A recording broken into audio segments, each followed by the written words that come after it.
जी अस्सलाम वालेकुम स्टूडेंट, उम्मीद करता हूँ आप खैरियत से होंगे। तो आज के इस लेक्चर में हम 7.1 क्वेश्चन नंबर 11 और 12 सोल्व करेंगे।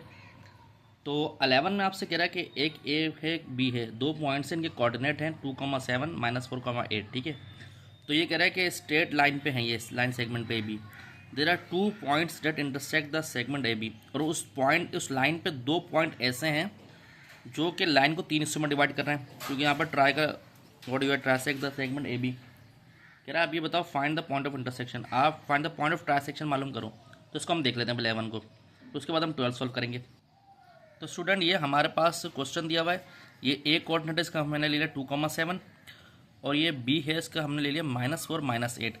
अब एक पॉइंट सी है जो कि लाइन सेगमेंट को डिवाइड कर रहा है x1 y1 पे, और एक पॉइंट हमने डी ले लिया, इसको लाइन सेगमेंट को डिवाइड कर रहा है x2 y2 पे। अब यहाँ पर आपको ये तो पता है इंटरनल डिवीजन फॉर्मूला आएगा, जो कि क्या होता है, इसका फॉर्मूला है x, y is equal to m x2 plus n x1 फिर m1 m प्लस n, ये m y2 plus n y1 m plus n। ये है इंटरनल डिवीजन फॉर्मूला, क्योंकि इंटरनली डिवाइड करें, अगर एक्सटर्नल की बात आती है तो यहाँ माइनस माइनस हो जाता है। ठीक है भाई। अब यहाँ पर देखा जाए तो c है, तो ये x1 y1 ले लें क्योंकि c को डिवाइड कर रहा है ये।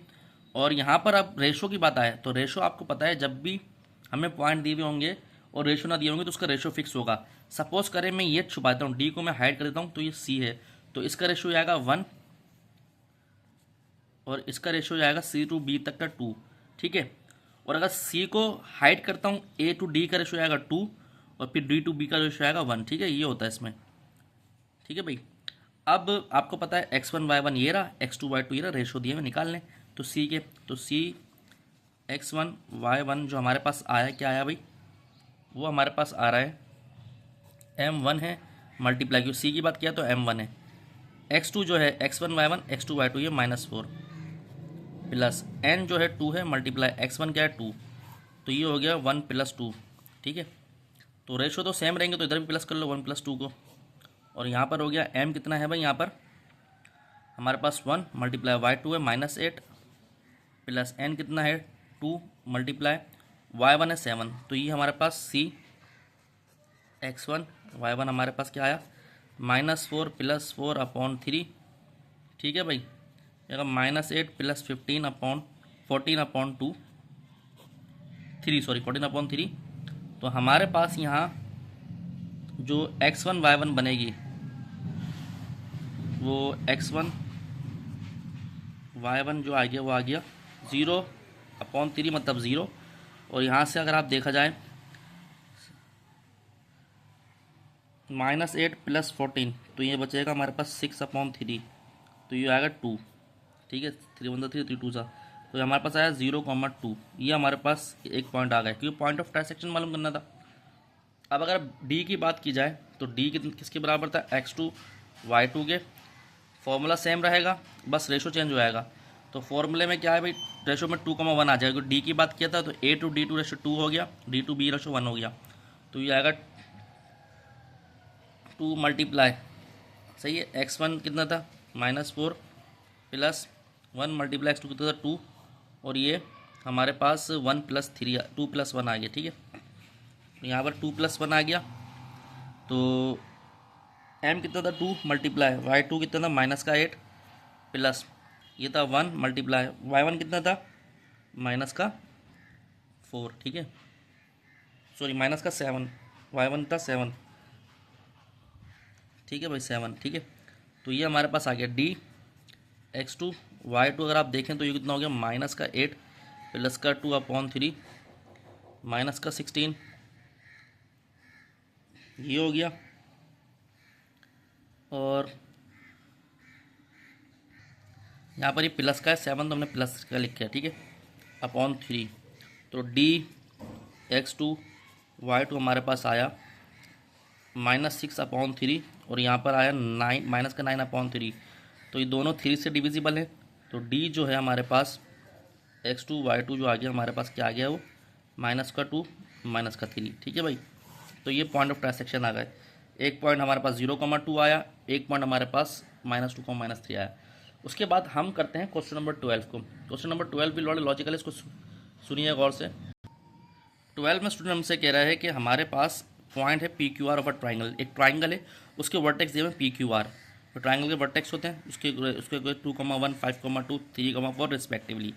नहीं, पी के ये हैं, क्यू के 5,2 है, आर के 3,4 है। कह रहा है find the coordinate of the circum centre मालूम करना है, and also find the radius of the circum circle of a triangle. उस ट्राइंगल के सर्कम सर्कल मालूम करना है, ठीक है। तो उसको हम देख लेते हैं कि क्या होता है भाई ये। तो डियर स्टूडेंट, जैसा कि आपके में क्वेश्चन नंबर 12 हम सॉल्व करवा रहे हैं, इसमें अगर आप देखें तो ट्राइंगल की बात किया तो ट्राइंगल एक हमने ले लिया, ठीक है। अब हमारा सर्कम सर्कल, तो सर्कम सर्कल ऐसा सर्कल होता है जो ट्राइंगल को तीनों वर्टेक्स पर टच करते हुए निकल जाइए इस तरह से, ठीक है। तो ये हमने ले लिया P, ये हमने ले लिया Q और ये हमने ले लिया R, ठीक है भाई।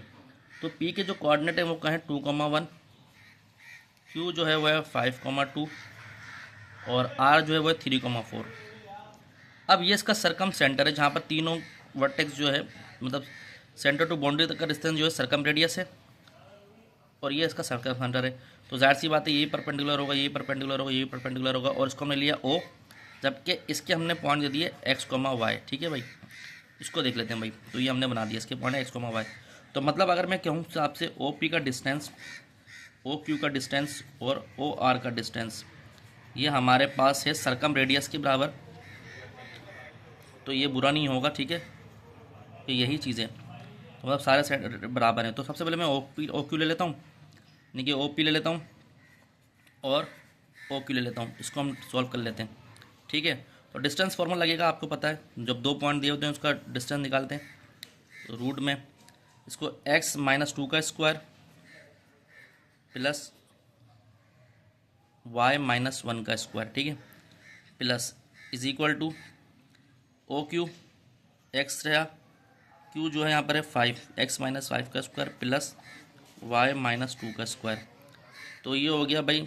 अगर मैं स्क्वायरिंग बोथ साइड कर दूँ तो रूट हट जाएंगे दोनों साइड से। तो यहाँ हमारे पास क्या बचेगा, x - 2 का होल स्क्वायर प्लस y - 1 का whole square is equal to x - 5 का होल स्क्वायर प्लस y - 2 का होल स्क्वायर। अब इसको a - b के होल स्क्वायर से खोल लें।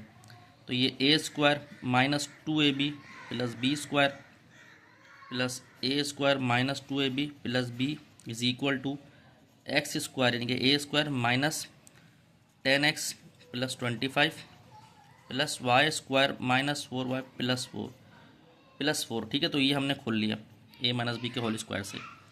अब देखिए यहाँ हो गया x square -4x plus y square -2y, 4 + 1 5, तो ये हो गया प्लस का 5 इज इक्वल टू, यहाँ पर हो गया x square plus y square -10x -4y plus 29, 25 plus 4 29 हो गया, ठीक है भाई। ये हमने यहाँ तक कर लिया। उसके बाद देखें एक्स स्क्वायर दोनों साइड पे कैंसिल हो गया, वाई स्क्वायर दोनों साइड पे कैंसिल हो गया, माइनस का 4x था, ये माइनस का 10x इधर आया तो प्लस का 10x हो गया, ठीक है भाई। उसके बाद ये माइनस का 2y था, प्लस का 4y यहाँ पर आया, नहीं माइनस का 4y आया, प्लस का 4y हो गया। तो ये 5 तो अपनी जगह था, ये हो गया माइनस का 29 इक्वल टू 0, ठीक है भाई। 5 और ये हो गया 29, ठीक है।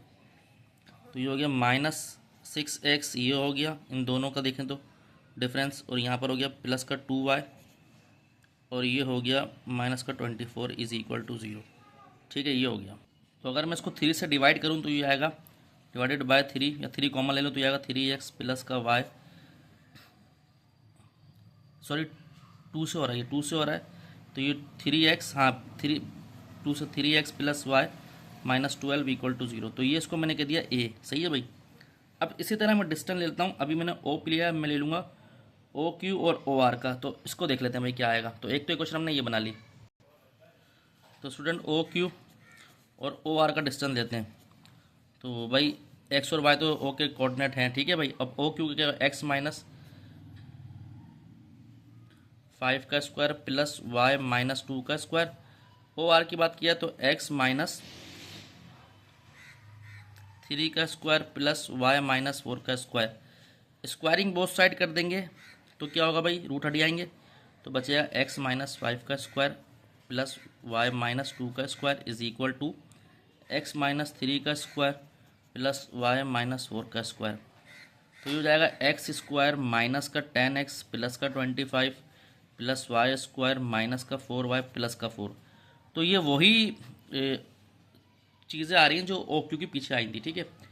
उसके बाद यहाँ डिफरेंट होगा x square minus 6x plus का 9 plus y square minus 8y plus का 16। तो भाई देख लें कुछ टाइम ऐड हो रही है सब्ट्रैक्ट हो रही है, देख लेते हैं भाई। तो ये होगा x square plus y square minus का 10x माइनस का 4y प्लस का 29, ये हो गया।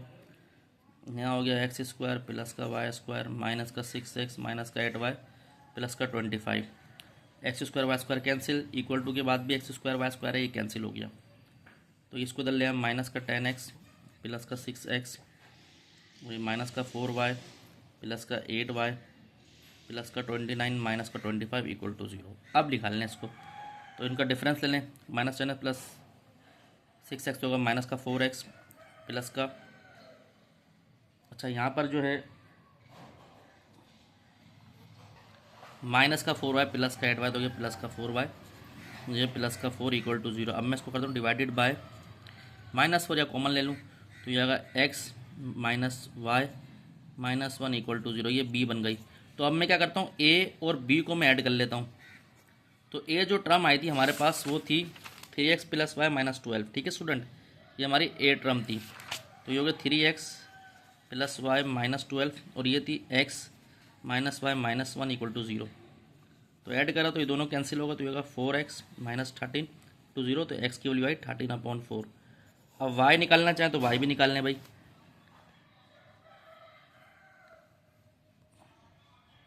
y निकालना चाहे तो y निकाल लें, इसको हम किसी में पुट कर दें, इसको पुट कर दें b में। Put x is equal to 13/4 in b, तो ये हो गया भाई 13/4 minus y minus 1 equal to 0, तो 13/4 minus 1 is equal to y. तो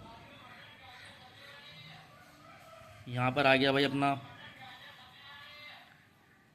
4 LCM आ गया, 13 minus 4 is equal to y, ये हो गया, ठीक है भाई।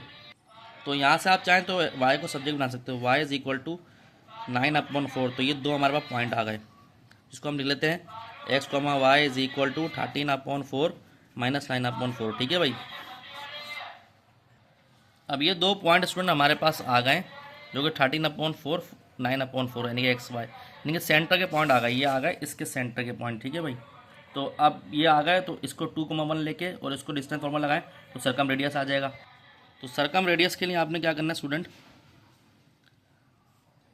सर्कम रेडियस आपने निकालना किस तरह से, C.R लिखा, डिस्टेंस फार्मूला लगा दें। क्या है भाई 9 माइनस 4 माइनस 2 का स्क्वायर, सॉरी 1 का square, y2 minus 1 plus x2 minus x1। x2 कितना 13/4 माइनस 2 का स्क्वायर, ठीक है भाई। तो ये ले लें इस तरह, तो कितना होगा ये 4 और ये हो गया 9 माइनस 4 का होल स्क्वायर प्लस एलसीएम ले लिया 4 13 माइनस 4 टू 8 का होल स्क्वायर, तो ये 5/4 का स्क्वायर प्लस ये हो गया माइनस 5/4 का स्क्वायर, ठीक है भाई, प्लस 5/4 का स्क्वायर। तो ये हो गया 25/16 प्लस 25/16, तो इसको 16 एलसीएम आ गया, 25 प्लस 25 50, तो ये हो गया 50/16। तो आप चाहें तो 50 का एलसीएम निकाल लें। 50 का एलसीएम कितना आएगा भाई देख लेना, 50 5 10 ज़ा 5 2 ज़ा 2 1 ज़ा, तो रूट बाहर आ गया, इसका तो पेयर बनेगा तो बाहर आ जाएगा 5√2 और इसका आएगा 4। तो ये हमारा सर्कम रेडियस आ गया। तो उम्मीद करता हूँ लेक्चर आपके समझ आएगा। तो अगर आपका हमारा चैनल अच्छा लगा तो इन सब चीज़ों को लाइक और सब्सक्राइब करें, अपने दोस्तों यारों में शेयर करें। मज़ीद वीडियो आपको मिलते रहेंगे। अपना ध्यान रखें। अस्सलाम वालेकुम।